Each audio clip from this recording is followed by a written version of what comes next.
Welcome, everybody, to Taking Control, the ADHD podcast. I'm Pete Wright. That over there is Nikki Kinzer. Hello, Nikki. Hello, Pete Wright. At the stand-up desk. I'm at the stand-up desk. You know what I didn't say? And I'm not. You're at the energy dagger desk. I know. I didn't mention last week that my wife so kindly bought me a one of those mats, those padded like gel mats. Oh, nice. That you put under the desk. It's really nice. Feels like walking. You sit on it. I mean, not sit on it. You stand on it, yeah, right? Yeah. So it's like squishy? Yeah, it's really squishy. I like to stand on it barefoot. It feels like I'm walking on jelly. Yeah, that's good. Yeah, it's really nice. That's a very handy addition to the stand-up desk. But we are not talking about stand-up desks this week. We are talking about, we're continuing our series on ADHD at work. And this one, we're diving into effectiveness, getting the most out of your day. Yes. Where would you like to begin?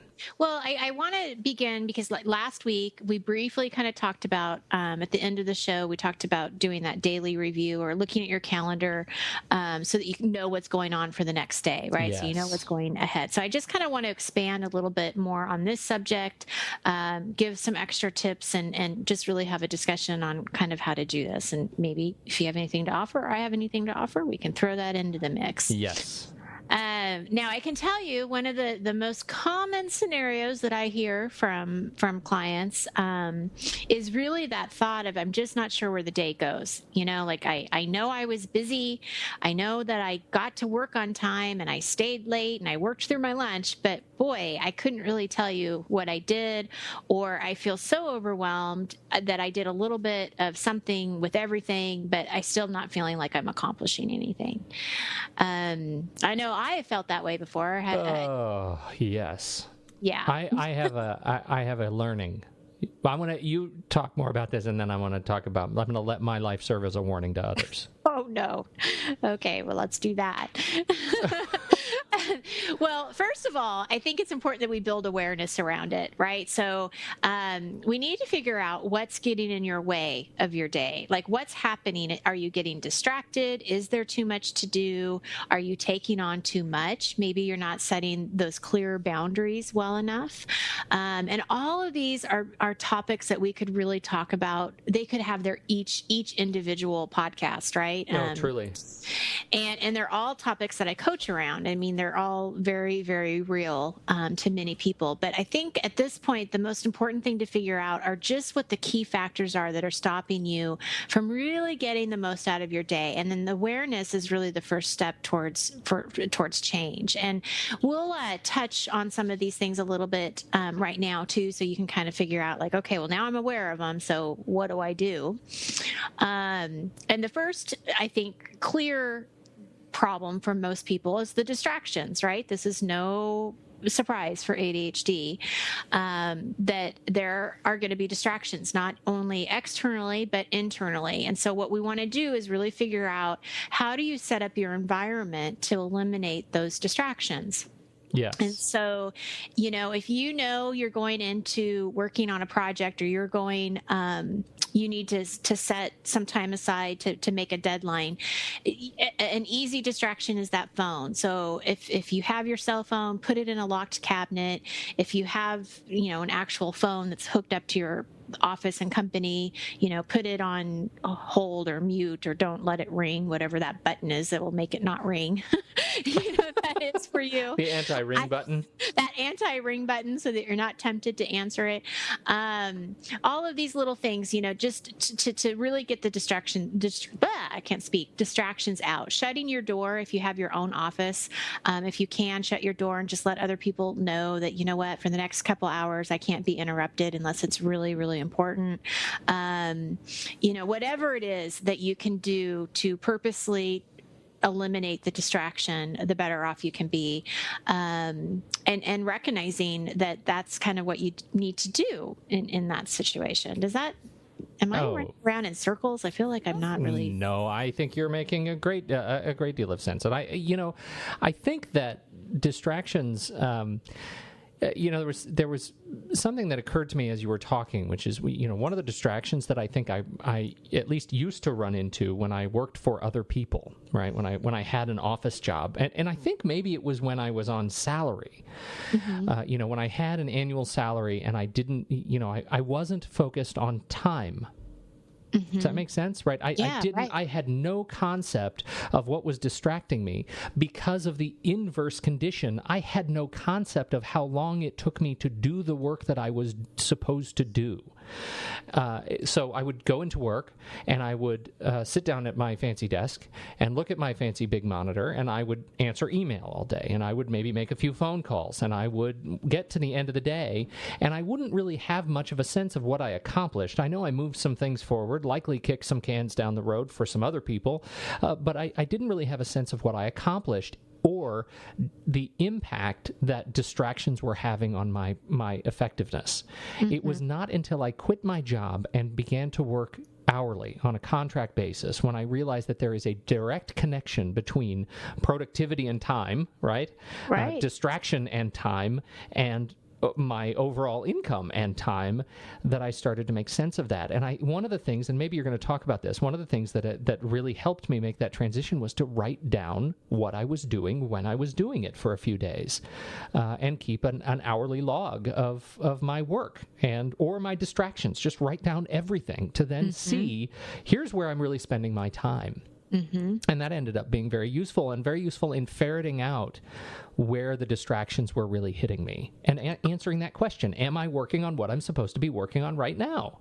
And great way to build the awareness is by tracking it. So I'm glad you bring that up, because I wasn't going to. So I think that's fantastic that you bring that up, because if you aren't truly aware of what's distracting you, like you can't pinpoint it's the phone or interruptions, then definitely I suggest doing what Pete's saying is track it for a couple of days and look and see what is it that is distracting me, and what do I need to do to eliminate that.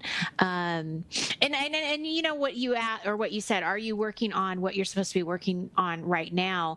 That's a great reminder too. And one of the little tips that you can do on that is to set that alarm every hour on the hour, whether that's on your computer or your phone or whatever, just as a ringer to remind you, are you working on what you're supposed to be doing right now? And I've had clients who actually put that on a Post-it note and stick it right on their computer so they don't forget, to look at that and think, okay, pause, am I doing the right thing, or do I need to do something else? Am I being distracted right now? Yeah. That's great. I just wait till next week. I've got more stuff, more technology stuff around this area that's gonna I hope help some people find some awareness. So little tease for next week. Great. Well, and then the second piece to that, as far as, what's happening, what's really going on here, it could be that you have too much to do. You could be feeling very overwhelmed of the different projects or tasks that you have to do. So one of the things that I'll recommend people to do is to develop a kind of a master list of projects, get it all out of their head, and onto some kind of paper or into the computer, into Evernote or, whatever project management type of program or app that you may be using. But get those projects out of your head and start brainstorming the different tasks that belong to those projects so that they're somewhere, so you don't have to keep thinking about them. I would not use this master list as your daily to-do list. I think that's where people get really messed up, is they go back to this as their main to-do list, and then it really feels overwhelming. So one of my suggestions is to choose one to three tasks from this master list and do that on a daily basis. So you have two different lists. You have your master list and you have your to-do list, but your to-do list for that day really should only be one, two, or three things. Does that make sense? Yeah. And those are the priority things. And so those are the things that, have to get done for whatever reason. But it's a lot, I think it's a lot less overwhelming to look at a list of 3 items to do than to look at a list that's 3 pages long and then not even really sure what to do, right? Because you just don't know. If you have an issue with deciding what's important and what those priorities are, then that's when I would highly recommend that you work with a coach for a little while, because it can be really helpful to work with a coach, or at least work with somebody you trust that might be able to break it down for you, as far as figuring out what those priorities are and what that looks like. Because I know that can be a very difficult thing for people to do, is they just don't know. Everything feels important. Absolutely. Okay, so the last thing I'm going to talk about here is if you feel like you're taking on too much. And this is kind of tricky a little bit because sometimes you don't maybe have a say in how much you take on, depending if you're getting it from your boss or whatever. But it's definitely this boundary setting that we have to be aware of. I see this with my clients a lot. So many of them are just such kind, generous people that they want to please their coworkers, their clients, their customers, their people pleasers. They don't want to ruffle any feathers, and so they want to help. They'll be the first one to say yes if somebody asks them to do something. And although this is a wonderful characteristic, it can definitely get you in trouble when, all of a sudden you're overbooked and you're overlapping appointments and you're getting overwhelmed and now you're getting stressed. I mean, it's just not good for you. So I think it's important to know when you can say no. Again, I think you have to be smart if it's coming from your boss or what the situation is. But if at all possible, if somebody asks you something and can you do this, see if you can pause before you reactively ask or answer, and thank you for asking, but let me get back to you. Can I get back to you in 5 or 10 minutes? Or let me get back to you by the end of the day. Just give yourself a little bit of time to figure out how that fits into your schedule before just automatically saying yes. Somebody said to me the other day, and I thought this was a great bit of advice that I could learn from, is that it's okay to remember no is a complete sentence. Right. You can just say no. You can say it nicely, but you don't have to feel shame, right, for not being able to help somebody that you otherwise might normally want to help. You don't have to justify or rationalize what else you're working on that is in the way of you being able to take on this new project. You can, in many cases, I'm not saying every case, in some cases you may be, assigned a job that you have to take on somehow, but you can say no. It's okay to say no, and you're not a bad person for saying no. You are a good person because you're giving somebody else the opportunity who may have time and resources to do something that you are too overwhelmed to do. Right. Absolutely. Absolutely. Well, and again, depending on, the relationship with your boss in that situation, if they're giving you something new, asking them more questions about when the deadline is and does it have to be done today or can it be done tomorrow, and letting them know, I've got this and this today and it may not get done till the end of the week. Is that going to be okay? But being honest about that communication with them too, of what's on your schedule, and not just jumping to that automatic yes. And then yes, now all of a sudden you've overcommitted and overpromised, which usually does not turn out well.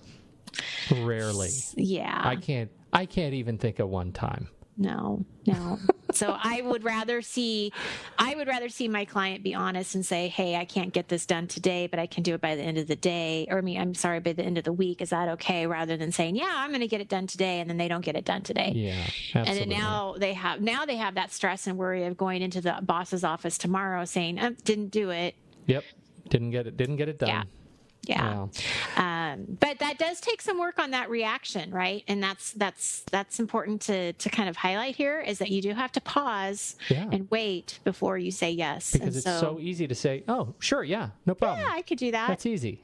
Yeah, no, I got that. Because technically you can do it. That's not the question. Right. Are you enabled to do it now? Exactly. So be honest with yourself. Be honest with the people around you. Like, great tip. Yes. So, I know that this is kind of the end of sort of my portion, because I know the next show you're going to be talking about digital, and man, you are so good at that. And I am a student. And I listen. But what I want to throw out there now is that if you do find yourself struggling over your workday, whether that is, looking for a new job, interviewing for a job, organizing the workspace, all these things that we've been talking about, coaching can be a great resource. I encourage you to reach out to me. You can find me on my website. You can call me, email me. I'd be happy to talk to you more about my services, how it works, all of that stuff. So I encourage you to do that if this if any of these podcasts resonate with you, please reach out. But, yes, yeah. indeed. Please do. Excellent. Thank you so much, as always, Nikki, for your wisdom. You can find the show, search for it in iTunes. We sure appreciate kind reviews and ratings in iTunes. Subscribe to it for free. Make sure you don't miss a single episode of ADHD Awesome. And on behalf of Nikki Kinzer, I'm Pete Wright. We'll catch you next week on Taking Control, the ADHD podcast.